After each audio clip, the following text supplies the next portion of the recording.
लहानपणी संघात आलो, काही काही फार विचार केला होता असं नाही. पुढे हळूहळू विचारायला सुरुवात झाली. तर संघकार्याचं स्वरूप पाहून मला लहानपणी ऐकलेली एक गोष्ट आठवली. आमची आजी झोपण्यापूर्वी दररोज काही ना काहीतरी कहाणी सांगत असे.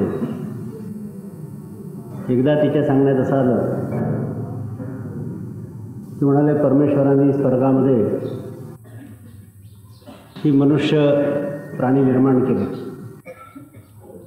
निरनिराळे माणसं निर्माण केले. त्यांना सांगितलं पृथ्वीवर जा. पण पृथ्वीवर त्यावेळी काहीच नव्हतं, वनस्पती वगैरे. म्हणून जाताना भेट म्हणून काही ना काहीतरी इथून घेऊन जा, म्हणजे पृथ्वीवर निरनिराळ्या वनस्पती उगवता येतील आणि ज्याला जे वाटेल ते त्याने घेऊन जावं असं म्हटलं. तर काही वनस्पतींचे बीज, काहींचे रोपटे असे अलग अलग ढीग करून ठेवलेले होते. आणि परमेश्वरांनी सगळ्यांना परिचय करून दिला की व हे जे बीज आहे हे अमुक भाजीचं आहे, ही भाजी 7 दिवसात उगवते. अमुक रोपटं आहे हे अमक्या झाडाचं आहे, हे 5 वर्षामध्ये येतं. अमुक आहे हे 2 वर्षात येतं. होता होता आंब्याच्या झाडापर्यंत ते आले. म्हणाले हे 12 वर्षानंतर उगवतं. तर ह्या अलग अलग बीजांचा, रोपट्यांचा परिचय जेव्हा परमेश्वर करून देत होते, तेव्हा जे व्यवहार चतुर पुरुष होते ते एकमेकाकडे पाहून हसायला लागले. म्हणाले, हा परमेश्वर आम्हाला मूर्ख समजतो आहे. हे 12 वर्षानंतर येणारा आम्रवृक्ष, आंब्याचं झाड, 12 वर्ष कोण वाट पाहिजे? त्यापेक्षा 15 दिवसात उगवणारी ही जी भाजी आहे हीच बरी. यांच्या आपसामध्ये गोष्टी सुरूच होत्या, परंतु परमेश्वराचं बोलणं काही थांबलं नव्हतं. आणखी पुढे परमेश्वर बोलायला लागले. 1-2 आणखी झाडं त्यांनी त्याचे बीज, रोपटे दाखवले आणि नंतर सांगितले की हे एक शेवटचं आहे, याला कल्पवृक्ष असं म्हणतात. पण हे 100-125 वर्षानंतर हे झाड उगवतं. तेव्हा हे सगळे व्यवहार चतुर्पुरुष हसायला लागले, सांगायला लागले, आम्ही इतकी मूर्ख नाही. 100 वर्षामध्ये कोण जगतो, कोण वाचतो, कोणी पाहिलेलं आहे. तेव्हा हे 15-20 दिवसात येणारे जे काही भाजी वगैरे जे त्यांचे जे बीज आहेत तेच आपण घेऊन जाऊ, म्हणून हे घेऊन ते निघून आले असं सांगितलं. पण काही दिवस संघात राहिल्यानंतर मला असं वाटायला लागलं की ही जर कहाणी खरी असेल तर सगळे जरी व्यवहार चतुर पुरुष असले तरी एक पागल मनुष्य त्यात असला पाहिजे. आणि ह्या पागल माणसाचं नाव डॉक्टर हेडगेवार असं असलं पाहिजे.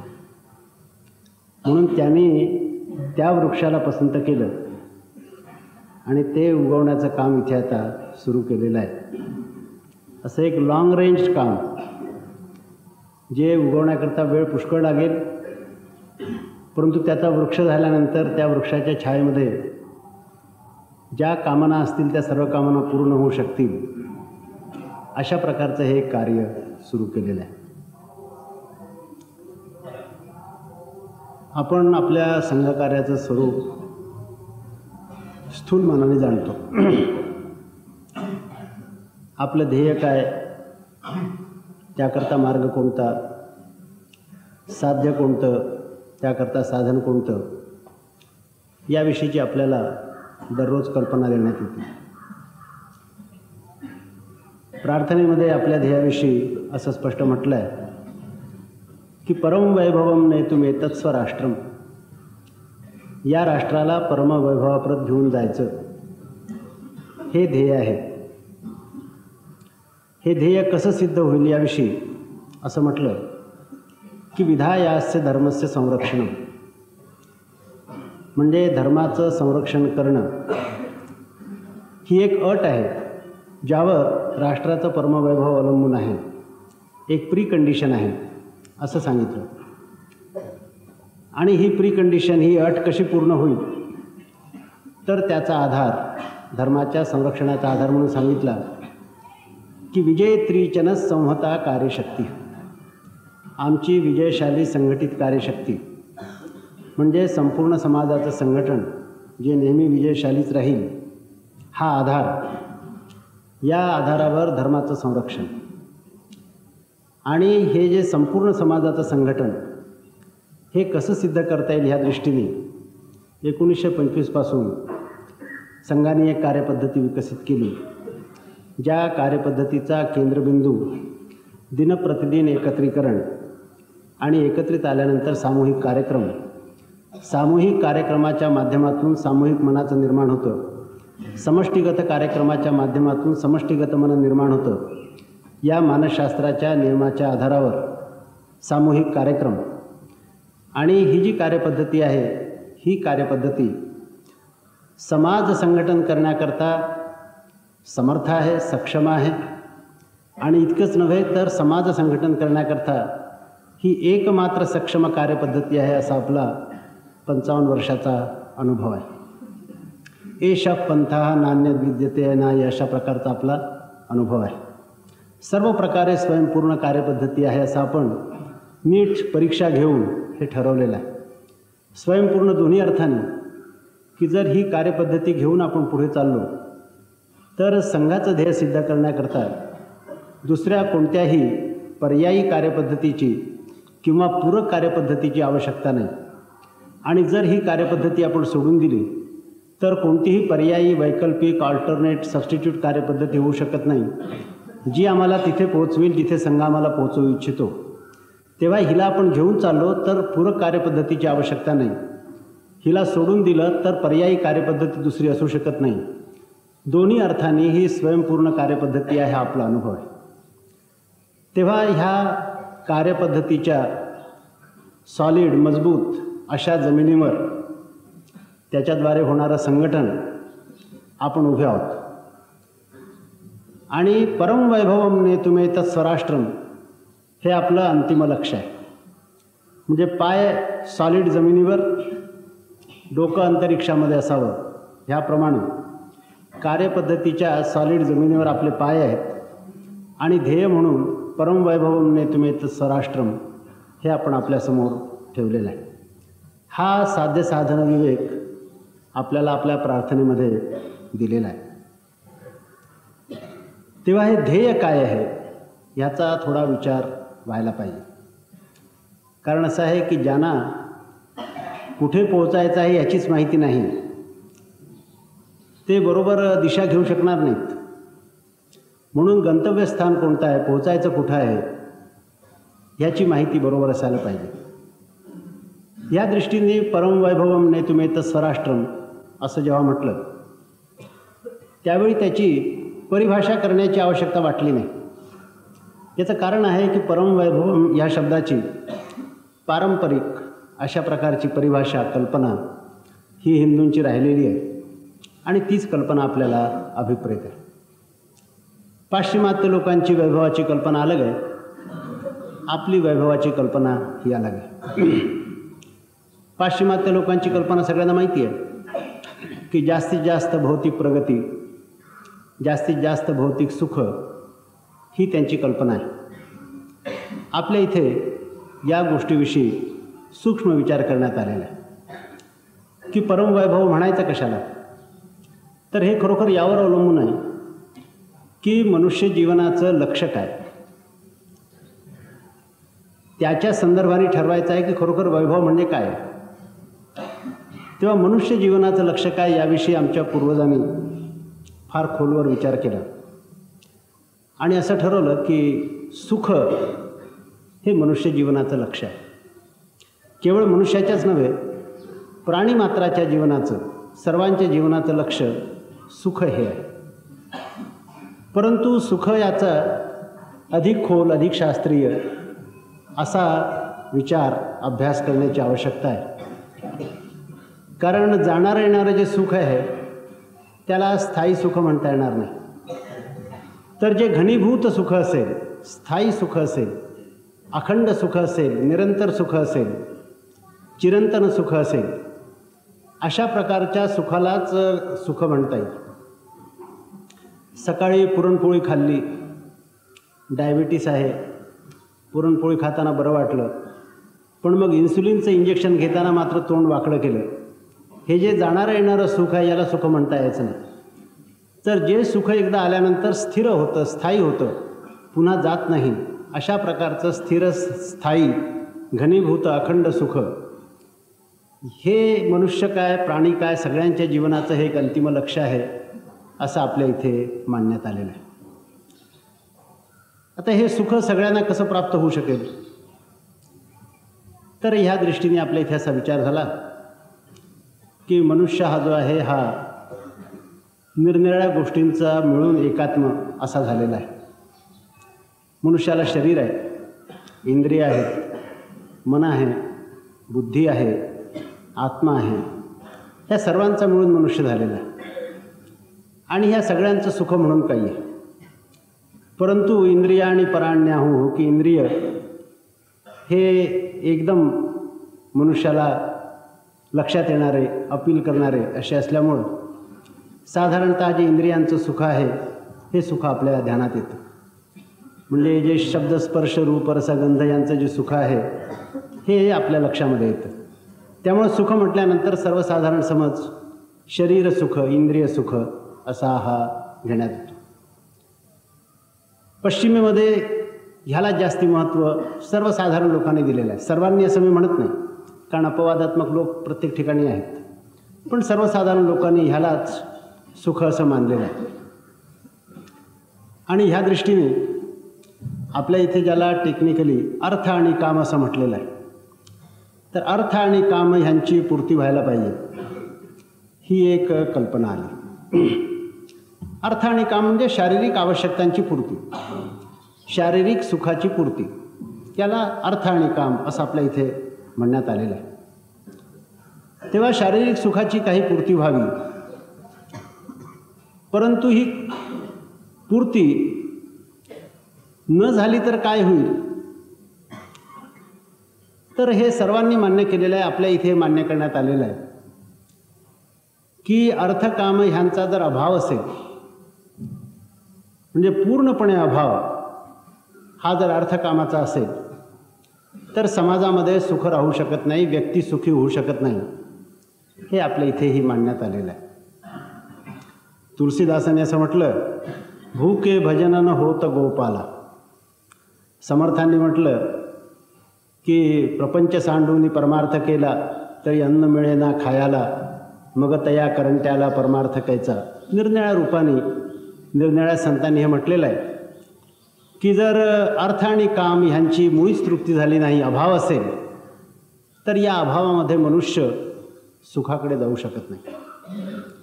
तेव्हा अभावामध्ये जाऊ शकत नाही याविषयी एकमत आहे. आणि ह्यांची काही न्यूनतम, कमीत कमी, रिझनेबल अशा प्रकारची पूर्ती, तृप्ती ही व्हायला पाहिजे.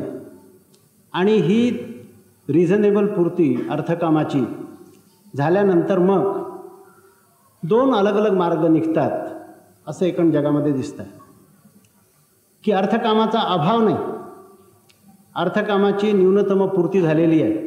अशा अवस्थेमध्ये आल्यानंतर तिथून दोन मार्ग फुटतात असं जगामध्ये दिसतं. एक मार्ग हा आहे की अर्थकामाची पूर्ती आपण आतापर्यंत केली, म्हणजे शारीरिक सुखाचा उपभोग घेतला. तेव्हा एक मार्ग हा आहे की उपभोगाच्याच प्रवृत्तीच्या आहारी जाऊन आणि उपभोगाच्याच दिशेने पुढे जायचं. उपभोगवाद, कंझ्युमरिझम असं त्याला इंग्लिशमध्ये म्हटलं, उपभोगवाद हा एक मार्ग इथून फुटतो. पण दुसराही एक मार्ग आहे की न्यूनतम पूर्ती ही अर्थकामाची झाल्यानंतर मनुष्याचं जे इंद्रियगत, शारीरिक अशा प्रकारच्या ज्या आवश्यकता आहेत त्या पूर्ण झाल्यानंतर मग मनुष्य ज्या निरनिराळ्या गोष्टींचा मिळून बनलेला आहे, शरीर आहे, मन आहे, बुद्धी आहे, आत्मा आहे, तेव्हा या इतर गोष्टीकडे लक्ष देण्याची त्याला इच्छा होणं, त्याला वाव मिळणं, अवकाश मिळणं, आणि मग मनाचं सुख, बुद्धीचं सुख, आत्म्याचं सुख हे काय आहे याचा शोध घेण्याकरता त्यांनी जाणं हा एक दुसराही मार्ग आहे. तेव्हा न्यूनतम पूर्ती अर्थकामाची झाल्यानंतर एक तर मनुष्य उपभोगवादाकडे जाऊ शकतो, म्हणजे शरीर सुखाशिवाय दुसरं काही नाही, अधिकाधिक शरीर सुख घ्यावं ही कल्पना. आणि दुसरा हा मनुष्य मनबुद्धी आणि आत्मा यांच्या सुखाच्या शोधाकडे जाऊ शकतो. असे हे दोन मार्ग फुटतात. दुसऱ्या मार्गाला आपल्या इथे संस्कृती असं म्हटलेलं आहे. आणि पहिला जो मार्ग आहे हा प्रकृतीचा आहे, हा निसर्गाचा आहे.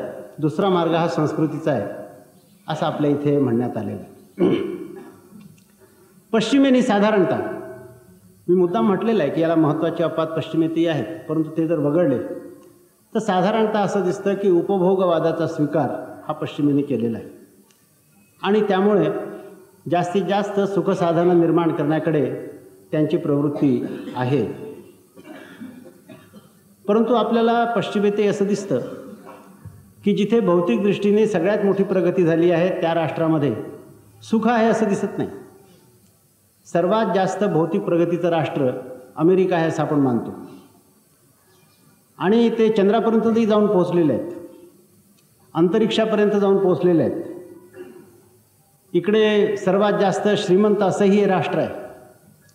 पण असं असतानासुद्धा आपल्याला हे माहिती आहे की ह्या राष्ट्रामध्ये कुटुंब नावाची संस्था विस्कळीत झाली. परस्पर जो विश्वास असायला पाहिजे तो नाहीसा झाला. मुलगा आणि बाप यामध्येच काय, पण स्त्री आणि पुरुष यामध्ये सुद्धा कोणतंही स्थायी नातं अशा प्रकारचं राहिलेलं नाही. त्यामुळे असुरक्षितता, इन्सिक्युरिटीची भावना सर्वत्र निर्माण झाली. एक प्रचंड स्पर्धा भौतिक क्षेत्रामध्ये निर्माण झाली. आणि मग त्यातून neurasthenia, blood pressure, heart attack, mental अशा प्रकारच्या केसेस ह्या सगळ्या निर्माण झाल्या. आणि ह्या सर्व उपभोगवादाविरुद्ध नवीन पिढीने एक बंडाचाही झेंडा उभारला. काही लोकांनी हिप्पिझमचा मार्ग घेतला. काही लोक इथून कोणीही जरी भगवं वस्त्र वगैरे धारण करून गेला तरी हा आपल्याला सुख दाखवू शकेल म्हणून त्याच्या मागे लागतात. काही विद्यार्थ्यांनी न्यू लेफ्ट या मार्गाचा स्वीकार केला, ज्याच्यामध्ये त्यांनी एवढंच म्हटलं आहे की आम्हाला हे कंझ्युमर सोसायटी नको, तर दुसरी कोणती तरी समाज, दुसरा कोणता तरी समाज आम्हाला पाहिजे. कोणता पाहिजे याची त्यांना कल्पना नाही, ते त्यांनी स्पष्ट केलं नाही. पण केवळ उपभोगाच्या मागे लागलेली समाजरचना आम्हाला नको, अशा प्रकारचा एक झेंडा त्यांनी उभा केला न्यू लेफ्ट या नावाने. या सगळ्या गोष्टी आपल्याला माहिती आहेत. केवळ उपभोगाच्या मागे लागून सुखसाधनांची विपुलता आणि त्याच्या आहारी जाऊन मनुष्य सुखी होऊ शकत नाही असं आजच्या अमेरिकेच्या उदाहरणावरून सुद्धा आपल्याला वाटतं. आपल्या इथे सुद्धा याविषयी फार सूक्ष्म विचार झाला. विचार हा झाला की मनुष्य केवळ उपभोगाच्या आहारी जाऊन सुखी होऊ शकेल का? तर असं दिसलं की असं नाही. याचं कारण असं आहे की उपभोगामुळे मनुष्याला शांती कधी मिळू शकत नाही. एका उपभोगातून अधिक उपभोगाची लालसा वाढत जाते, अशा प्रकारचं आपल्या इथे म्हटलेलं आहे. न जातु कामः कामानाम उपभोगाय उपभोगेन शाम्यते हविषा कृष्णवर्त्मेव. की उपभोगामुळे मनुष्य शांत होत नाही, उलट त्याची इच्छा ही अधिक वाढत जाते, असं आपल्या इथे म्हटलेलं आहे. आणि ह्याची उदाहरणंही आपल्या इथे आहेत. क्लासिकल उदाहरण ययातीचं आपल्या इथे दिलेलं आहे की त्यांनी आपलं संपूर्ण जीवन हे उपभोगामध्ये घालवलं. पुढे वार्धक्य आलं आणि वार्धक्य आल्यानंतरही पुन्हा आणखी कुणाशी तरी लग्न करावं अशी इच्छा उत्पन्न झाली. तेव्हा निर्लज्जपणाने त्यांनी आपल्या मुलाला असं विचारलं की तू पितृभक्त आहेस ना? म्हणाले आहे. तर तू जर पितृभक्त असशील तर माझं म्हणणं ऐकशील? म्हणाले हो, तुम्ही काही सांगा, मी ऐकेन. तर ह्या म्हाताऱ्याने त्याला सांगितलं की मला पुन्हा लग्न करायचं आहे, तेव्हा तुझं तारुण्य तू मला दे, माझं वार्धक्य तू घे. आपल्या मुलाचं तारुण्य त्याने घेतलं, आपलं वार्धक्य त्याला दिलं. पुन्हा उपभोग घेण्याकरता हा तयार झाला, पण शेवटी तो सुखी झाला, शांत झाला असं काही दिसत नाही. तेव्हा निसर्गाची रचना अशी काही दिसते की उपभोग घेतल्यामुळे तृप्ती, शांती ही नाही, उलट उपभोगाची इच्छा वाढत मात्र जाते. उलट पक्षी जगामध्ये उपभोग घेण्याच्या वस्तू ह्या मात्र सीमित आहेत आणि प्रत्येक मनुष्याची उपभोग घेण्याची क्षमता ही सुद्धा दिवसेंदिवस क्षीण होणारी आहे. तेव्हा उपभोग घेण्याची क्षमता क्षीण होणारी, उपभोग्य वस्तू सीमित, पण उपभोगामुळं उपभोगाची इच्छा मात्र अधिक वाढत जाते. अशा प्रकारचं हे काही त्रांगडं आहे. त्यामुळे आपल्या इथे कुणीतरी असं म्हटलं की भोगान भुक्ता वयमेव भुक्ता, की आम्ही भोगांचा उपभोग घेतलेला नाही तर भोगांनीच आमचा उपभोग घेतलेला आहे. तृष्णा न जीर्णा वयमेव जीर्णा, अशा प्रकारचं आपल्या इथे म्हटलेलं आहे. आणि ह्या दृष्टीने आपल्या इथे हा विचार झाला की जर आपण अशा प्रकाराने केवळ अर्थकामाच्या आहारी गेलो, उपभोगवादाच्या आहारी गेलो, तर त्यातून केवळ इच्छा मात्र वाढत जातील, अतृप्तता वाढत जाईल, असंतोष वाढत जाईल, खरं सुख मिळणार नाही. तेव्हा खरं सुख जर मिळायचं असेल तर या पलीकडे कुठेतरी जायला पाहिजे, मनबुद्धी आत्म्याच्या सुखाकडे जायला पाहिजे. अशा प्रकारचा विचार आपल्या इथे हा आलेला आहे. आणि हा जो विचार आहे ह्यालाच आपल्या इथे संस्कृती असं म्हटलेलं आहे की मनुष्य जेव्हा केवळ इंद्रियाच्या वर उठतो, त्या पुढचं जे अधिक श्रेष्ठ सुख असेल, त्याहून अधिक श्रेष्ठ सुख असेल, त्याच्या मागे जाईल, त्यावेळेला तो संस्कृतीच्या दिशेने जातो आहे असं आपल्या इकडे म्हणण्यात येतं. आणि ह्या दृष्टीने मग त्याचा विकास होतो, त्याचा विकास होतो. आणि हा जो विकास होतो हा कोण्या पद्धतीने होतो, तर काल जे मी आपल्याला असं म्हटलं की बा अहंवादी, तर जो स्वतःलाच केवळ विचारात घेतो, जो स्वतःशीच केवळ एकात्म आहे असा मनुष्य, पण ज्यावेळी त्याच्या संस्कृतीमध्ये प्रगती होते, त्याचं लेवल ऑफ कॉन्शियसनेस वाढतं, त्यावेळेला त्याची एकात्मता ही स्वतःशी राहत नाही, हळूहळू ती वाढत जाते. आपण उदाहरण पाहू की लहान मुलगा असतो, तो स्वतःलाच ओळखतो, आईलासुद्धा ओळखत नाही. हळूहळू तो मोठा होतो, त्याला ज्ञान होतं, आईला, वडिलाला, भावांना ओळखतो, कुटुंबाशी तो एकात्म होतो. आणि मग कुटुंबाचं सुख ते माझं सुख असं वाटायला लागतं. जो कुटुंबाशी एकात्म झाला आहे तो अहमच्यावर उठतो, कुटुंबाशी एकात्म होतो. साधं उदाहरण आपण असं पाहतो की आई आहे, लहान मुलगा आहे, समजा आई आणि लहान मुलगा दोघंही 2 दिवस उपाशी आहेत आणि त्यांना कुठेतरी अर्धी भाकर मिळालेली आहे. खरं म्हटलं म्हणजे प्रत्येकाने आपल्या सुखाचा विचार करायला पाहिजे. त्या लहान मुलाला तर काही कळत नाही, तो काही करू शकत नाही, म्हणून आईने अर्धी भाकर मिळाल्याबरोबर स्वतः खाऊन तृप्त व्हायला पाहिजे, पण तसं ती करीत नाही, स्वतः उपाशी राहते.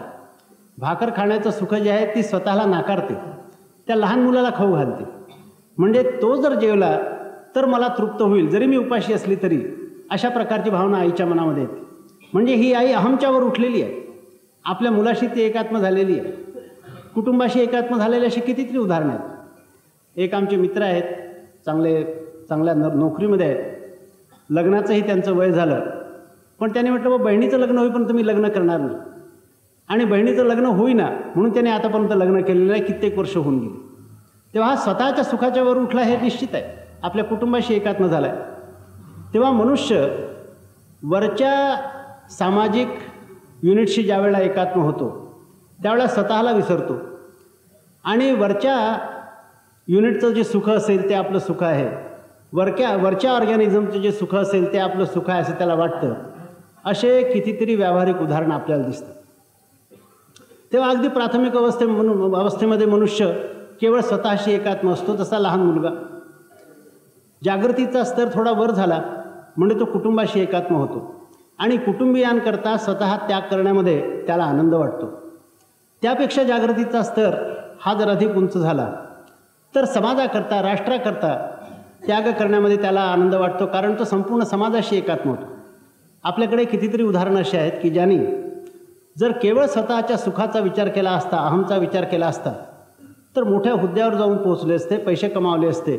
पण तसं न करताना सेल्फ इम्पोज्ड पॉव्हर्टी, स्वतःहून त्यांनी फकीरीबाणा पत्करला आणि जन्मभर देशाचं काम केलं. इतकंच नव्हे तर कित्येक क्रांतिकारक देशाकरता तरुण वयामध्ये फाशीवर सुद्धा झुललेले आहेत.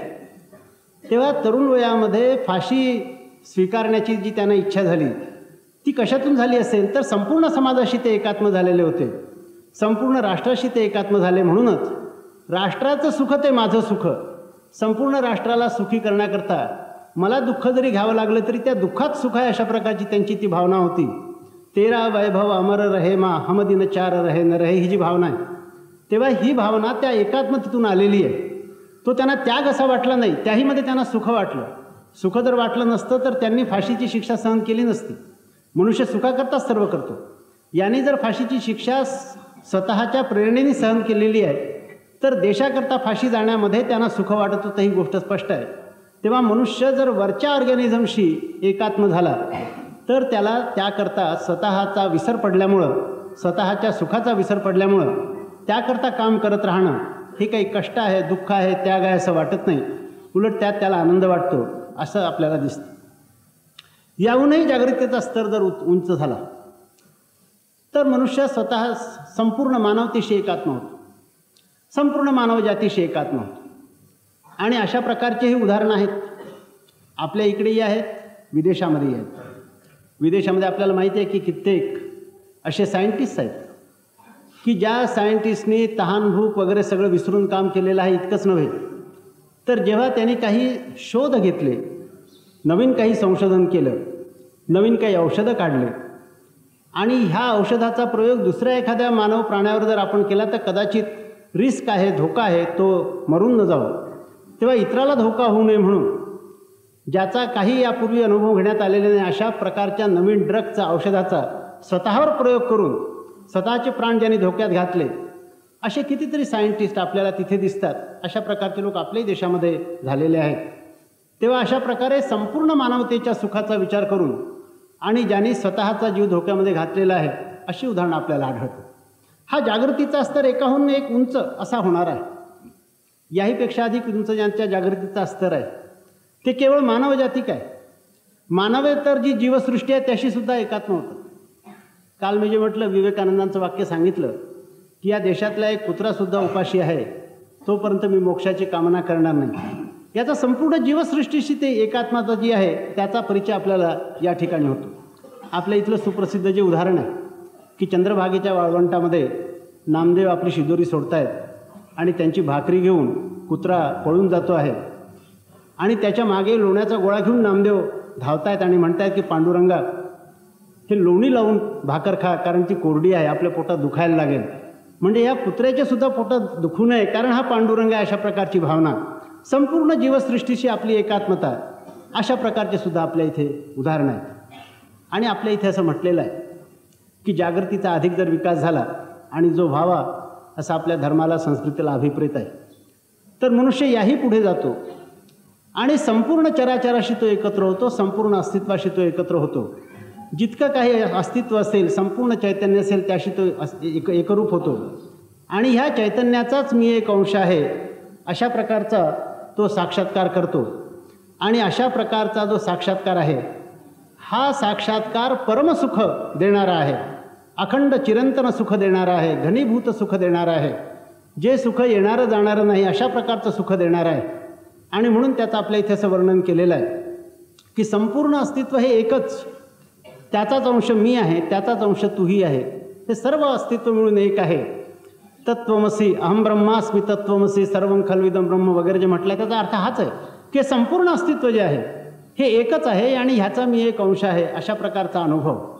आणि हा साक्षात्कार ज्याला होईल तो अखंड सुख घेऊ शकतो, ज्याला मोक्ष अशी एक टेक्निकल टर्म आपल्या इथे वापरलेली आहे. आणि मोक्ष म्हणजे सुख जे अखंड आहे, चिरंतन आहे, घनीभूत आहे अशा प्रकारचं सुख.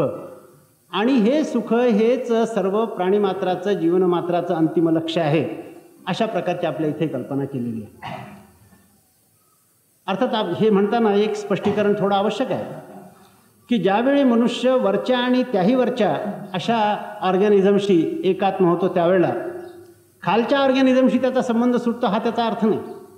मनुष्य कुटुंबाशी एकात्म झाला म्हणजे तो स्वतःशी संबंध सोडेल असं नाही. राष्ट्राशी एकात्म झाला म्हणजे त्याने कुटुंबाशी संबंध सोडावा असं नाही. तर ह्या सर्व इन्क्लुझिव्ह टर्म्स आहेत. वरच्या एकाशी, वरच्या ऑर्गॅनिझमशी एकत्र झाल्यानंतर तो बाकीच्या सर्वांशी त्याची एकात्मता कायम राहते अशा प्रकारचे. आणि यामध्ये परस्पर विरोध नाही. पश्चिमेमध्ये असा विरोध मानलेला आहे की व्यक्ती आणि कुटुंब यामध्ये विरोध, म्हणून आईबाबापासून अलग होण्याची प्रक्रिया. कुटुंब आणि राष्ट्र यामध्ये विरोध, राष्ट्र आणि मानवता यामध्ये विरोध, म्हणून राष्ट्रीयता आणि आंतरराष्ट्रीयता यांचा विरोध. आपल्या इथे असं मानलेलं नाही. आपल्या इथे असं मानलेलं आहे की ह्या सर्व मनुष्याच्या जागृतीच्या विकासाच्या विभिन्न अवस्था आहेत, डिफरंट फेजेस ऑफ कॉन्शियसनेस.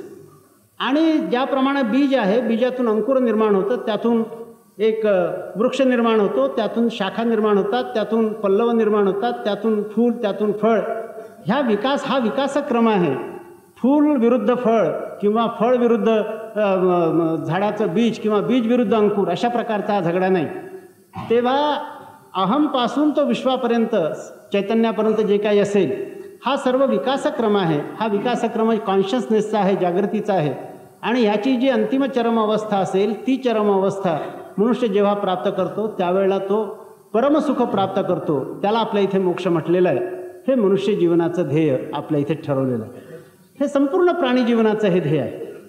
तेव्हा हे लक्ष काय आहे हे जर एकदा ठरलं की सुख हे लक्ष आहे, मग त्याकरता अर्थकाम यांची कमीत कमी पूर्ती.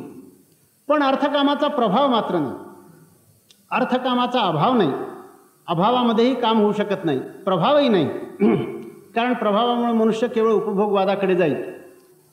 आणि हे सर्व कसं घडू शकेल तर त्याकरता प्रत्येक व्यक्तीचं जीवन हे समजूतदारपणाचं, संयमित, जीवनाच्या लक्ष्याकडे ध्येय ठेवून चालणारं अशा प्रकारचं प्रत्येकाचं जीवन असावं.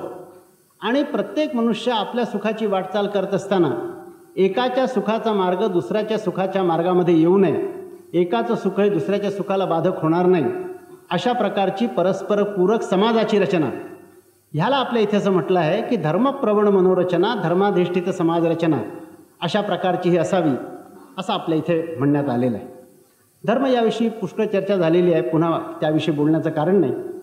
परंतु जो व्यक्ती जीवनापासून तर समष्टी जीवन आणि मानवतेचं जीवन, विश्वाचं जीवन याची धारणा करणारा अशा प्रकारचा हा धर्म आणि ह्या धर्माला प्रमाण मानणारी प्रत्येक व्यक्तीची मनोरचना, धर्माला शरण जाणारी प्रत्येक व्यक्तीची मनोरचना आणि ह्या धर्माच्या आधारावर समाजरचना जी प्रत्येकाला त्याच्या अंतिम सुखापर्यंत जाण्याचा मार्ग प्रशस्त करून देईल आणि एकाचं सुख दुसऱ्याच्या सुखाच्या आड येणार नाही अशा प्रकारची व्यवस्था करेल, अशा प्रकारची धर्माधिष्ठित समाजरचना हे आपल्या इथे सांगण्यात आलेलं आहे. म्हणून धर्म, अर्थ, काम, मोक्ष हे चतुर्विध पुरुषार्थ हा मनुष्याच्या जीवनाचा एक असा समोरचा आराखडा आपल्या इथे ठेवण्यात आलेला आहे की प्रत्येकाला धर्मार्थ काम मोक्ष यांची प्राप्ती व्हायला पाहिजे. आणि अशा प्रकारची जर प्राप्ती होईल तर प्रत्येक मनुष्य सुखी होऊ शकेल. आणि अशा सुखी मनुष्याचा जो समाज आहे तो आदर्श समाज होईल आणि तो समाज वैभवशाली आहे असं म्हणायचं. अशा प्रकारची परम वैभवम या शब्दाची परिभाषा आपल्या इथे करण्यात आलेली आहे. तर चतुर्विध पुरुषार्थ प्राप्त करण्याचे सर्वांचे मार्ग जिथे मोकळे झालेले आहेत, चतुर्विध पुरुषार्थ प्राप्त करण्याची इच्छा प्रत्येकाच्या मनामध्ये जिथे निर्माण झालेली आहे आणि प्रत्येकाचा मार्ग दुसऱ्या कोणाच्या मार्गाच्या आड न येता आणि ह्या सुखाकडे जाणार आहे, अशा प्रकारची जी समाजरचना याला आपल्या इथे म्हणजे धर्मप्रवण मनोरचना, धर्माधिष्ठित समाजरचना अशा प्रकारची जी रचना आहे ज्यामुळं सर्वांचा सुखाचा मार्ग प्रशस्त होतो, ती परमवैभवमची कल्पना आपल्या इथे मांडण्यात आलेली. आणि हे केवळ एका समाजाकरता आहे असं नाही. आपल्या इथे सर्वांनीच हा विचार केलेला आहे की प्राणीमात्राचं हे ध्येय आहे, हे विश्वाचं ध्येय आहे. आपल्या इथे म्हणताना म्हटलं आहे दुरिताचे तिमिर जावो विश्वस्वधर्म सूर्यपाव. सर्व विश्वाचं आहे, संपूर्ण मानवजातीचं आहे, प्राणीमात्राचं हे ध्येय आहे. परंतु आपण प्राणीमात्राचं हे ध्येय आहे असं म्हणून होणार नाही. जरी आपल्याजवळ धर्म ही एक सायंटिफिक अशी वस्तू असली, सर्वांना सुख प्राप्त करून देणारी अशी वस्तू असली तरी आज आम्ही काहीही जरी चांगली गोष्ट सांगितली तरी जगामधले बाकीचे समाज आमचं म्हणणं ऐकण्याच्या मनस्थितीत येणार नाही. कारण ते हाच विचार करतील की यांच्याजवळ जे काय म्हणतायत त्यात काही अर्थ नाही. कारण यात काही अर्थ असता तर यांचाच समाज वैभवशाली झाला असता, यांचाच समाज बलवान झाला असता. हे ज्या अर्थी दुर्बल आहेत, मागासलेले आहेत, त्या अर्थी यांच्या या सर्व तत्त्वज्ञानामध्ये काही अर्थ नाही.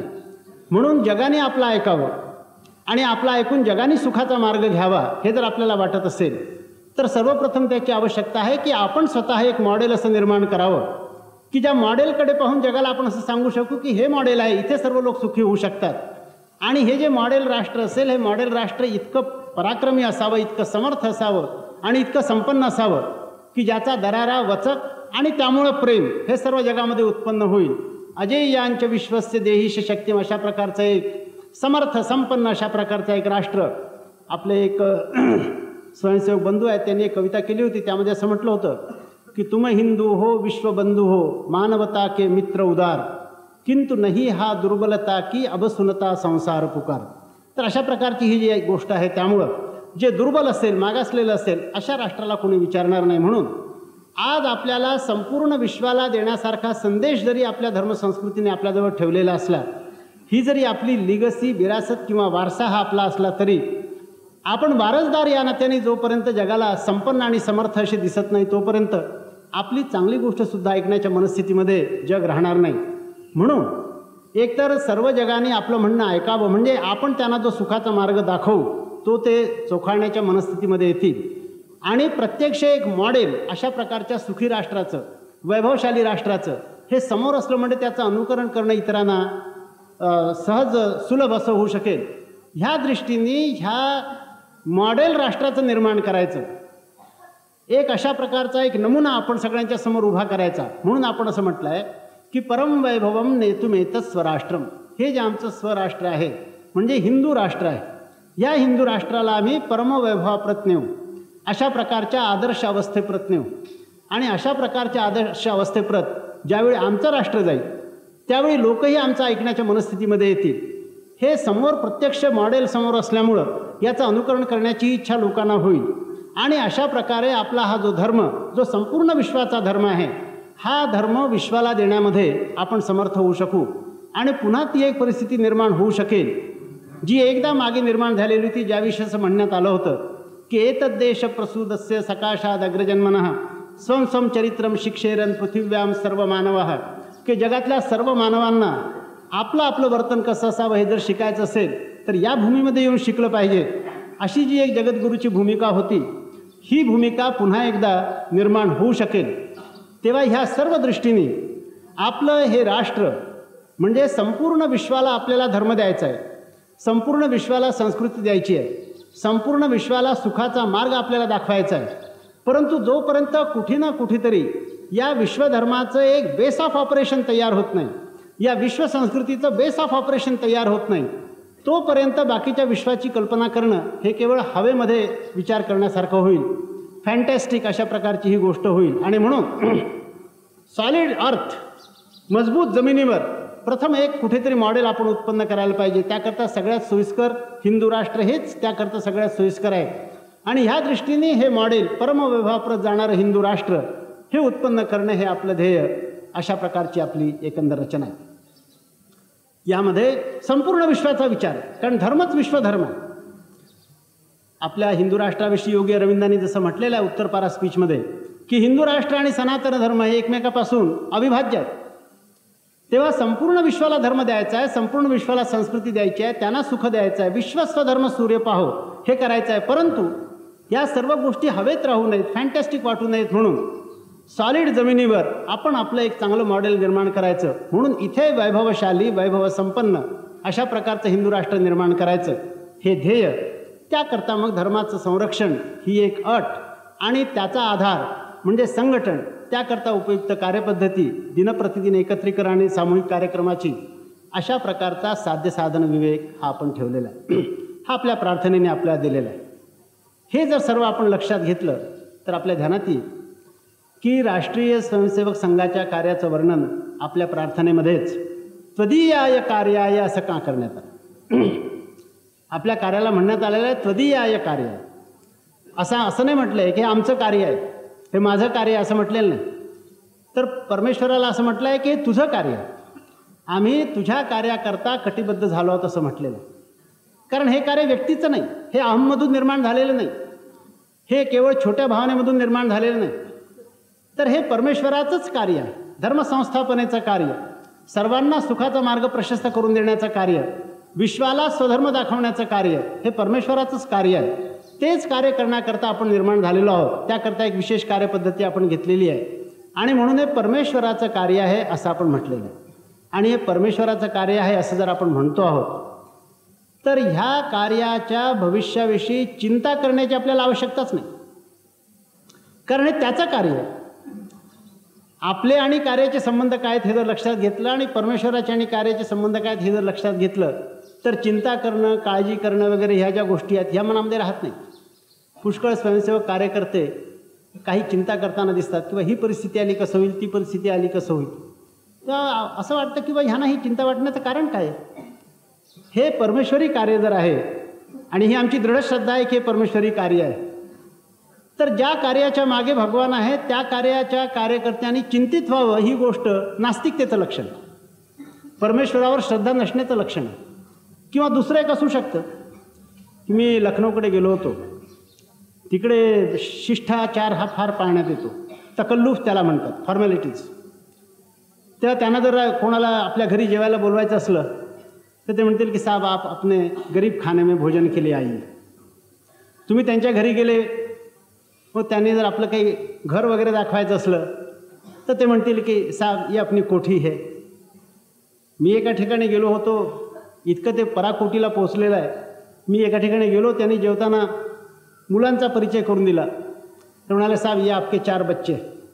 आता मला इतकं त्यामुळे हे वाटायला लागलं, पण मला बाकीच्या लोकांनी असं सांगितलं की म्हणाले तुम्ही त्याशी काही चिंता करू नका, आमच्या इकडे बोलण्याची पद्धती आहे, आपके 4 बच्चे याचा अर्थ आहे माझे 4 बच्चे आहेत. तर हे जसं तकल्लुफ म्हणून लखनौकडचे लोक म्हणतात की हे सगळं तुमचंच आहे, तसंच जर आपण दररोज प्रार्थनेमध्ये परमेश्वराला तकल्लुफ म्हणून म्हणत असू की त्वदीय कार्य आहे, हे कार्य तुमचंच आहे, असं केवळ फॉर्मॅलिटीचं कारण आहे. पण ही जर फॉर्मॅलिटी नसेल, आपल्या कार्याचं स्वरूप आपल्या लक्षात असेल, परमवैभव म्हणजे काय हे जर आपल्या ध्यानात असेल, आणि ह्याच करता परमेश्वरांनी वारंवार अवतार घेतलेला ही गोष्ट जर आपल्या ध्यानात असेल, तर खरोखर हे कार्य करणाऱ्या व्यक्तींनी चिंता करणं, काळजी करणं, संदेहावस्थेमध्ये राहणं, संशयात्मा बनण्याची काय आवश्यकता आहे. म्हणजे आपल्याला आपल्या कार्याची धारणा जर आपली दृढ असेल तर आपल्या ध्यानात येईल की आपली शक्ती म्हणजे आपण सर्व मिळून जी आहे तीच नाही. काही लोक म्हणतात संघाची शक्ती किती, समजा 25 लाख आहे, तर या 25 लाख लोकांची शक्ती म्हणजे संघाची शक्ती नाही, तर 25 लाख +1 म्हणजे परमेश्वर. आणि हा जो +1 आहे हा सगळ्यांपेक्षा बलवान आहे. एवढंच आहे की त्याचे मार्ग आपल्या एकदम ध्यानात येत नाही. फार पुढचा विचार करून, फार लंबा विचार करून चालणारा अशा प्रकारचा आपला हा पुढारी आहे. परंतु हा +1 आहे, आणि हा +1 जर आपण ध्यानात घेतला तर निःशंकपणाने, निसंकोचपणाने, निर्भयपणाने आणि जी आपली कार्यपद्धती आहे त्या कार्यपद्धतीप्रमाणे आपण आचरण करत जायचं. म्हणजे जे एक्सपेक्टेड रिझल्ट्स आहेत, जे अपेक्षित परिणाम आहेत ते निश्चित येईल. याविषयी कोणताही संदेह मनामध्ये बाळगण्याची आवश्यकता नाही. संदेह बाळगणे याचा अर्थ आम्ही नास्तिक आहोत असा होतो. तेव्हा हे आपल्या कार्याचं स्वरूप आपण ध्यानात घ्यायला पाहिजे. साध्य साधन विवेक जो आपल्या प्रार्थनेत दिला आहे त्याच्या आधारावरच आपण म्हणू शकतो की हे परमेश्वरी कार्य आहे. म्हणजे संपूर्ण राष्ट्रीय स्वयंसेवक संघ ही सेना आहे असं जर म्हटलं तर सरसेनापतीपद सांभाळणारे परमेश्वर आहेत. संपूर्ण राष्ट्रीय स्वयंसेवक संघ ही एक कॉर्पोरेट बॉडी आहे, कंपनी आहे असं जर आपण म्हटलं तर chairman of the board of director म्हणजे परमेश्वर आहे.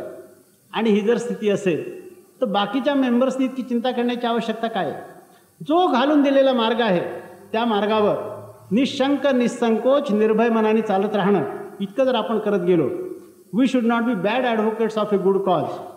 काम फार उत्तम आहे, पण वकिली करणारे आपण मात्र वाईट असल्यामुळं केस हारलो असं होऊ नये. आपल्यापैकी प्रत्येकाने या ईश्वरी कार्याचं साधन म्हणून मी स्वतःला कसं योग्य करू शकेन, म्हणजे मी आदर्श स्वयंसेवक कसा होऊ शकेन, इतका स्वतःपुरता प्रत्येकाने आत्मनिरीक्षणपूर्वक विचार केला तरी पुरेसं होण्यासारखं आहे. तेव्हा स्वतःला आदर्श बनवण्याचा प्रयत्न करणं, या ईश्वरी कार्याचं एक साधन, एक माध्यम म्हणून मी योग्य ठरावं असं वारंवार आत्मनिरीक्षण करून आपण स्वतःला सांगणं आणि त्याप्रमाणे प्रयत्न करणं, इतकं जर आपण करत राहिलो तर ह्या कार्याचं अंतिम यश हे सुनिश्चित आहे. आणि ह्या विश्वासाने एक एक पाऊल आपण पुढे जायला पाहिजे. चिंतेचं कारण नाही, काळजीचं कारण नाही. वादळं येतात, वादळं जातात, काही चिंता करण्याचं कारण नाही. परंतु ज्या सेनेचे सरसेनापती परमेश्वर असतील आणि ज्या कंपनीचे चेअरमन परमेश्वर असतील त्याच्या मेंबर्सनी काही चिंता करण्याचं कारण नाही. तेव्हा